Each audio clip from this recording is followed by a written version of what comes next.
Hello and welcome to a celebratory interview. First thing I read in that team sheet the moment it was announced, Sandesh Jingan back, and I got a smile on my face.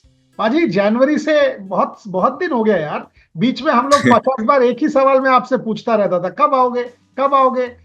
जब day before yesterday या कल, when Mhm. you're day before yesterday when you were playing that Goa game, and I was thinking, Mhm. am I seeing him back in national colors? And देखो बोलते बोलते आज हो गया. First thoughts, making it back to the national team where you belong. Sandesh Jingan, tell me. First of all, I want to say hello to everyone at what time you will watch it. Yes, tomorrow or today. So good evening, good morning, good afternoon, whatever it is. Um, really happy, yeah, honestly. I've been waiting for this. I think for every athlete to be part of the country is the greatest honor. And of course, it was always on the back of my mind that I want to get fit and, of course, play for the club, do my duties there, but then eventually, serve the country. So that's because it's the greatest honor. So finally to be back in the team sheet. I don't know if it's the final squad or not, but was really happy to be in the list. How difficult was it? थोड़ा सा बताओ, because how tough? I mean, that match in AFC in in January, and from then, was it self doubt? Did you ever doubt it? At one point, under the knife, thoughts of an Mhm. operation. How tough was this period, Sandesh? And more because India did not qualify. Maybe because you remember you told me I want to come to Calcutta for that Sunil's game, etc., etc. Mhm. How tough and challenging was it? Oh, I'll be a liar if I say I was the whole time motivated or you know ready for it or waiting for it to come back. But it was tough. It's just tough to sum it up all of a sudden also right now, because any player who's gone through any big injury, when you miss out 9 to 10 months, it takes a toll on you mentally and as well in your personal life also. But that's all part and parcel of football. My wife was a massive support for me. My daughter, 5-10 years down the line, if they'll say what was the reason which got you back in this period of time, I will say it was my daughter, because she helped me a lot. Because she was trying to walk as well, and I remember when I couldn't walk because of the strapping and the pain was like crazy. But I wanted to walk because she started to walk, and I wanted to tell her that when she grew up, I walked with you when you took your first steps. I don't want it to miss, because this is special. So without knowing, she played a big role in my rehab. And all in all, like, I've been very lucky, to be honest. A lot of people give me praise and everything. Oh, well done, all that. But 95% of credit should go to the people who were around me. Starting the day I got injured, Gigi George, his words then, Igor also back then, my teammates back then, the medical team, then the one who operated me. Then FC Goa has been incredibly supportive, didn't let me worry about anything else. They just always told me, just focus on your rehab and worry about nothing else. And my family, my physios, Russell in the club in FC Goa, and Manolo, from the day one, even when I was, last season when I got operated, he never, made me feel that, oh, you've been operated, we'll see like that. When you come back, he was so supportive. His words, the meetings I had with him, he always made me feel important, even though I was useless to him at that moment. But yeah, so all in all, it's 95% is the people around who make you. And even the person I am right now, which is Sandesh Jingan I am right now, I wouldn't be a professional footballer. Of course, a different topic, but it's always the people, it's always a human relation with you, around you, with what makes you whom you are. I've told you in the past. I've told you in the past, you're younger to me. Good things happen to good people. You're a good man. That's why these things are happening to you. The family that you mentioned, they're the rock. Your wife Mhm. and your daughter, same here. My wife and my daughter, when you go through a bad time, I did. You were there with me. I remember. You said, Dada, don't lose hope. Truth comes out. It does. It does, boss. It does. I mean, both of us have been through pain. We've seen, and truth comes out. Hard work pays off. Tell me True. something. When you played your first match, were you just that kid who started out decade ago when you came back after injury and played the first game after injury? What was going through your mind? Because the first game you were bloody brilliant. I was like, how is this possible? Tell me that. Mhm. No, it's funny. Even my wife asked me this thing, like, what were emotions you were having? Did you have flashbacks of,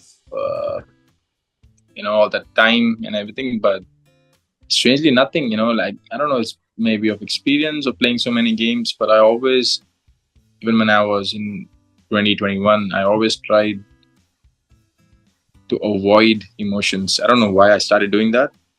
It just helps me. So before any game, when I go,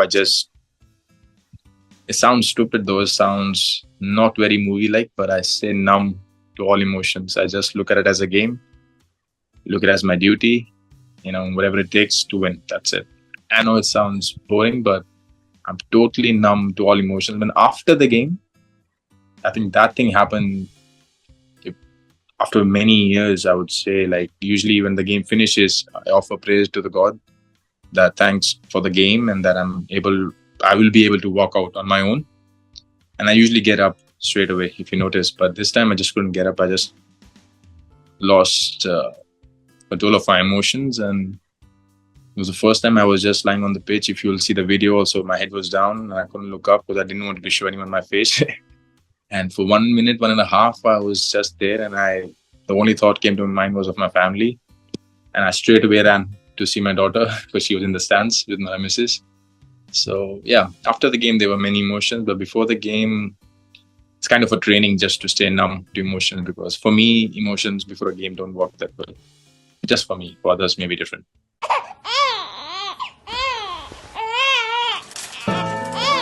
What is the right time? Walk when it's great to crawl. Play when it's great to write. What is the right time? To be a born talent. To be a future champion.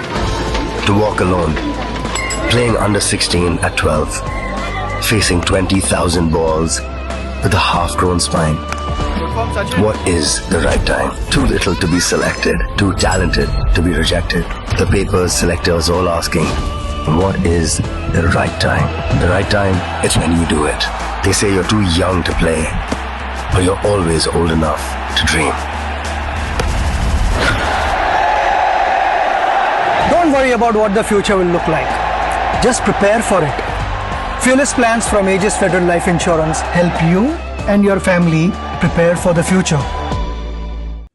Sandesh, a professional question. I mean, when someone like you go out and everyone else, this is a competitive sport. There are many others who have come in. There is Rahul, there is Anwar, there are many others who are trying to sort of get a place as well. It will be challenging. I mean, do you think about any of that it will be competitive? Yeah, of course, competition is always there, but it's always about you. I don't know if I'm wrong or right, but it works for me. I never looked at competition in the club also. I never look at, are the foreigners going to play or this and that. It's always about you. If you're good enough, you'll always be chosen one. No one is not going to play you, even if they don't like you for some reason. If there is a coach, God forbid, he doesn't like you or something. At the end of the day, if you're training every day, like the best way you can, eventually you will play. And I don't know, I never looked at it this way. And I think in the national team, we don't even have that much of culture. It's because end of the day, it's service for the country. If someone is going to do a better service than me, I'll be very happy. It's a very strange question because I never looked at it that way. Okay. And I think the culture also in the national team is like this, is because you're serving the country and it's all about winning there. So it's never like who's going to play that. I personally don't do it that way.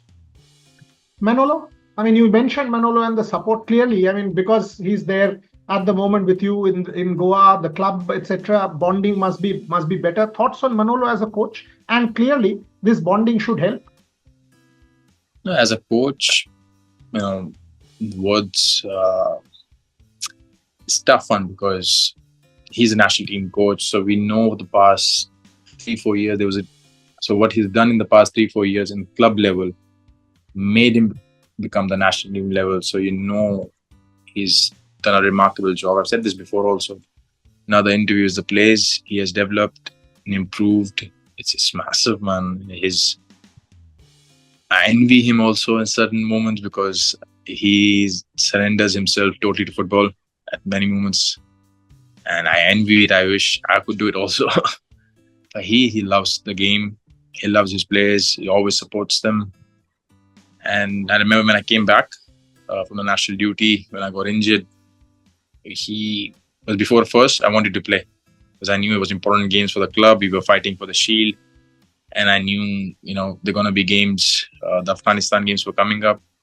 Not that I could have made a massive difference, but I just wanted to be challenging, for both them tournaments. And I knew the consequences, but I was ready to face them. If it screws my knee more, I was happy to accept it and get operated later, even with more broken things inside. But I knew I wanted to be available for another 2-3 months. But yeah, my knee couldn't take it. But his support, he never made me feel. I think that's the class of a man. That's the, you get to know the real men. When you have tough times and the way they handle you. In hindsight, you realize, wow, the words he said to me back then, they were so important. It's that's what you call true wisdom. You plant a seed, but the tree will be given, the shade will given to the next generation. So then that's what's true wisdom. You realize it later. So yeah, he's been massive there. And then when we started the preseason, it never made me feel unimportant. He never made me feel, some emotion which wouldn't help me in my rehab. And as a player also, of course, I try my best to improve from his training sessions and everything. All in all, just not me. I don't want to sound like I'm boot polishing or what, but he's Manolo Marquez, man. He's a great coach, that's it. Sandesh Jhingan will not need to boot polish or say anything like that. I'll put it on record. Just saying, I just feel shy to praise him because people take it in the wrong these days. Nobody will. And whoever does is an idiot. I've known you for 10 years and I'll put that on record. Was there any time self-doubt, Sandesh? Injuries, because it happens to all of us. That will I come back? Can I come back? Every alternate day, self-doubt never leaves you. It's like your shadow. It walks with you the whole time. So there was self-doubt, there was anger, there was anxiety, there was all those emotions and all these fancy words. But this is normal. This is nothing. The real doubt is for the ones who are at the, again, I'm repeating myself, but it's for the people who walk in the streets. If they don't work one day, if they fall sick and there's no food in the night, so if I am going to cry about my self-doubt and anger, then I'm the stupidest and the most dumb person. But as part and parcel of life, you just gotta carry on. You cannot, sit back and start, moaning and looking at the stars and start blaming gods, start blaming everyone, and then you're being ungrateful for what God has given you. And I'm very blessed. I'm very lucky what I have. I still have the job. That's why I said FC Goa was very important in my rehab, because it never made me feel anything which I shouldn't be feeling at that moment. They were completely supportive in all aspects. And that's how it went. There was moments like that. Even now, it's not that even when I'll be playing regularly, week in, week out, self-doubt, those, like I said, those fancy words, they never leave you, but you just gotta let them pass. Human mind is a funny thing, that's why. Indeed it is. And that's why these things happen. I mean, it happens to anyone. It happens to all of us at any point in time. Final question. We thought something in Jan. Unfortunately, didn't happen. We thought we'll be able to make the qualifiers and all of that.